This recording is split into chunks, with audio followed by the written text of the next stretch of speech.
Hello, আসসালামু আলাইকুম। সুপ্রিয় ১৮তম শিক্ষক নিবন্ধন পরীক্ষার্থী। আশা করি আপনারা ভালো আছেন।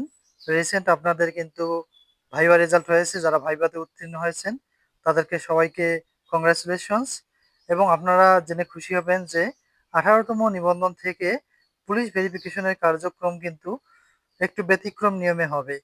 আমরা যা লক্ষ্য করেছিলাম যে ১৮তমর আগে অর্থাৎ ১৩তম, ১৪তম, ১৫তম, ১৬তম এবং ১৭তম নিবন্ধনে কিন্তু আমরা লক্ষ্য করেছি যে ভি-রোল অর্থাৎ পুলিশ ভেরিফিকেশনের জন্য অনলাইনে একটা ভি-রোল ফর্ম পূরণ করতে হয়।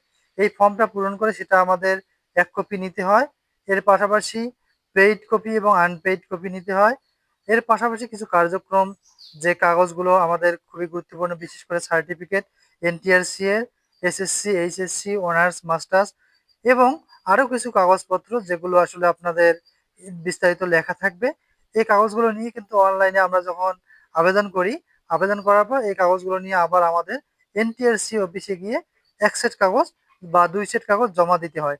তারপরে কিন্তু পুলিশ ভেরিফিকেশনের কার্যক্রম শুরু হয়। ১৮তম নিবন্ধন থেকে এর কিছু ব্যতিক্রম হবে।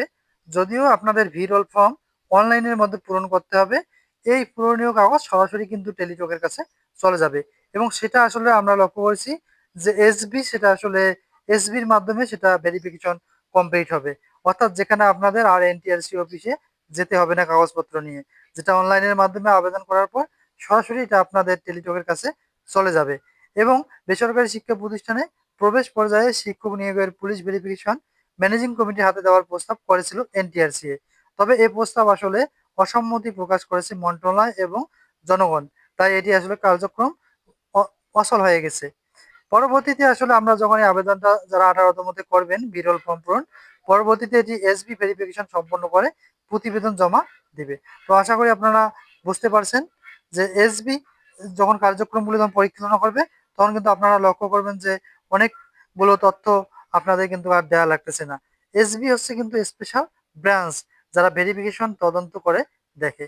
তো আশা করি আপনারা বুঝেছেন, এটি একটা পুলিশের শাখা, বলা যেতে পারে পুলিশের শাখা, কিন্তু আসলে এর নাম হচ্ছে স্পেশাল ব্রাঞ্চ, যারা ভেরিফিকেশন গুলো কমপ্লিট করে, কাগজপত্র যাচাই করে এগুলো। তবে এখান থেকে আসলে লক্ষণীয় বিষয় হচ্ছে ১৮তম থেকে প্রার্থীরা কিন্তু এই ভোগান্তি আর পাচ্ছে না। আমাদেরও কিন্তু এই এনটিআরসি অফিসে আবার যাওয়া লাগছে এই কাগজগুলো জমা দেওয়ার জন্য।